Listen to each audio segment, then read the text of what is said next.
Dans cette vidéo, on va voir comment faire une belle transition de rotation avec un plan en drone.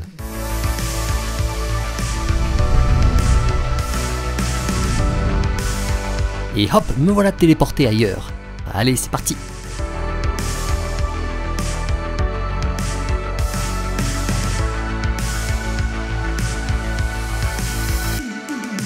Salut tout le monde, bienvenue pour cette nouvelle vidéo. Aujourd'hui, c'est une nouvelle transition assez captivante à faire avec ces plans drone, la transition en orbite ou en rotation. Une transition bien cool pour passer d'un décor à un autre, mais en faisant comme si on poursuivait un même plan en fait, avec cette rotation qui continue sur le plan d'après. Alors ce tuto, comme tous les autres que je vous ai proposés sur cette chaîne, je vais le réaliser sur le logiciel Premiere Pro. Mais la transition est également réalisable sur DaVinci, Final Cut ou encore sur Filmora 11. D'ailleurs, si cette vidéo vous plaît et que vous souhaitez un même tuto mais sur Filmora ou DaVinci, eh bien dites-moi ça en commentaire, je pourrais vous les proposer sur les chaînes YouTube dédiées à ces logiciels-là. Que ce soit la chaîne Les Tutos DaVinci Resolve que je développe ou alors la chaîne Wondershare Filmora France à laquelle je contribue. Allez, en attendant, on attaque le tuto.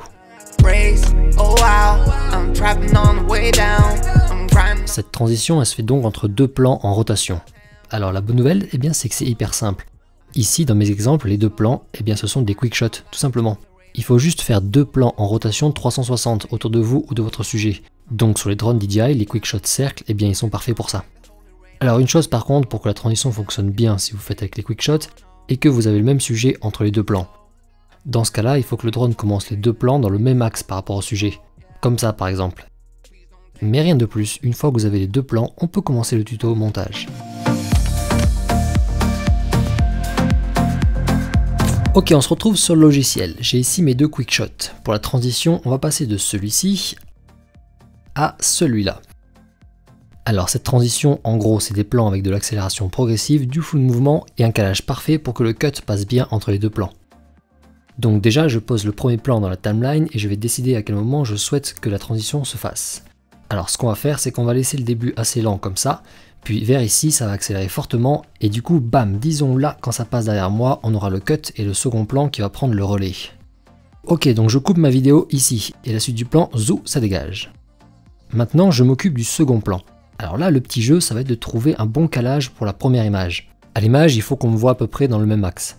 Donc dans la timeline, je place ma barre de lecture sur la dernière image du premier plan, et ensuite je double-clique sur le second plan ici, et là, on va essayer de trouver à peu près le même axe. Yes, à peu près ici, c'est plutôt bien. Allez, c'est vendu.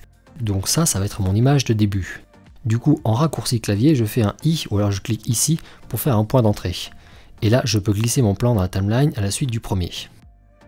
Bon, nickel. Là, entre les deux, on a un calage temporel assez bien. Alors, si vous voulez être hyper précis, hyper pointilleux, on peut même faire un calage physique. Faire en sorte que le sujet soit vraiment à la même place dans l'image entre les deux plans. Pour ça, on va faire un petit truc temporaire. Vous prenez le second plan par exemple et vous le montez en piste 2 au-dessus. Et en zoomant bien dans la timeline, on va juste le décaler d'une image avant pour qu'il se superpose au premier plan.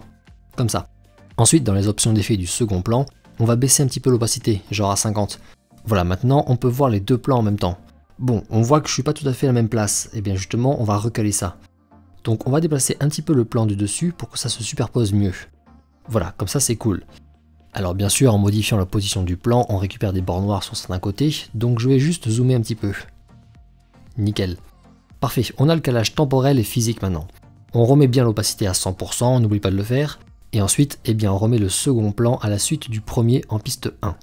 Ok, on a donc nos deux plans bien calés. Bon, comme vous le voyez, ils sont très lents, c'est très ennuyeux, et surtout, on sent bien le cut, on n'a pas encore de transition. Alors pour rendre ça très dynamique, on va faire du remappage temporel. On va accélérer progressivement et fortement la vitesse du premier plan pour qu'à la fin ça aille hyper vite. Et on fera l'inverse pour le second plan. On aura un plan hyper rapide dès le début et qui va freiner de suite. Ça va faire un changement de vitesse assez spectaculaire pile au moment de la transition. Alors petite pause, si vous ne connaissez pas le remappage temporel, n'hésitez pas à aller voir mon tuto plus complet sur ça. Je vous le remets ici en haut à droite ou en description. Bien, pour faire du remappage temporel, il faut déjà agrandir les pistes vidéo en hauteur. Comme ça. Là, on récupère cette ligne qui va être très importante. Ensuite, ici sur le FX, vous voyez, on peut faire un clic droit et là, on va choisir modification de vitesse, puis vitesse. Yes, maintenant cette ligne, c'est la ligne de vitesse. On va pouvoir la faire varier. Alors, avant de continuer, il faut maintenant anticiper un petit truc. Pour cet effet de transition, on veut absolument un flou de mouvement. Sinon, ça ne va pas être fluide et le cut va trop se ressentir. Sauf que souci, le flou de mouvement qu'on applique normalement lorsqu'on accélère un plan de manière assez traditionnelle, comme ça, Et bien avec le remappage temporel sur Premiere Pro, ça ne marche pas, on n'aura pas de flou de mouvement, c'est vraiment nul. Du coup, il faut être un petit peu malin, on va faire du remappage temporel mais pas à fond non plus. Comme ça, à la toute fin, on va accélérer toute notre séquence, donc les deux plans, et là on va pouvoir activer le flou de mouvement et ça va marcher, promis. Donc on commence par le premier plan. Là, on veut que ça accélère à fond à partir d'ici. En maintenant la touche commande sous Mac ou alors contrôle sur PC, on va cliquer ici sur cette barre et hop, on a ce marqueur de séparation qui est apparu. Maintenant, on peut changer la vitesse séparément entre ce passage-là au début et la suite ici. Alors, je booste donc la vitesse sur la fin en sélectionnant la barre ici et en la montant.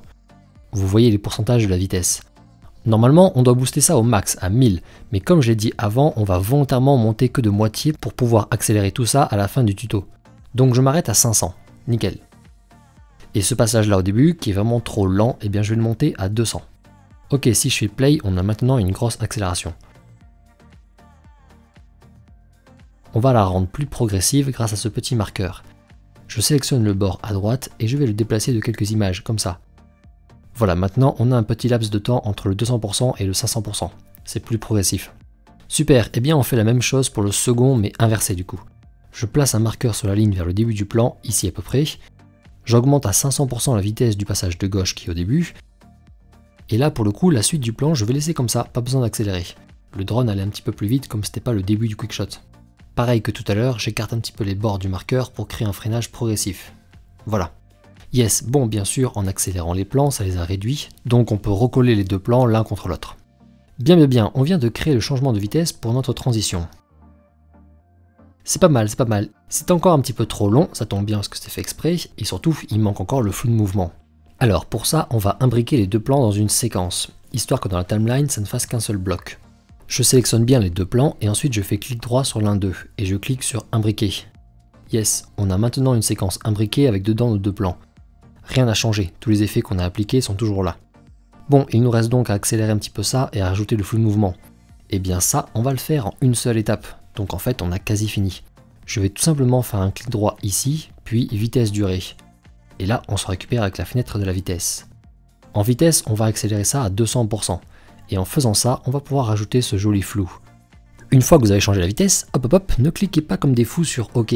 Ici, dans Interpolation temporelle, on va changer pour mettre Interpolation. Et là maintenant, vous pouvez faire OK.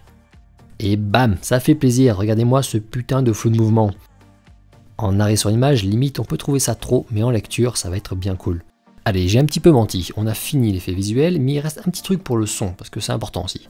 Pour cette transition, placez bien en plus d'une musique un effet whoosh comme une rafale de vent qui passe. Vous pouvez en trouver plein facilement sur internet. Je pose mon petit whoosh ici, et là c'est bon. Bon, et bien la transition elle est finie.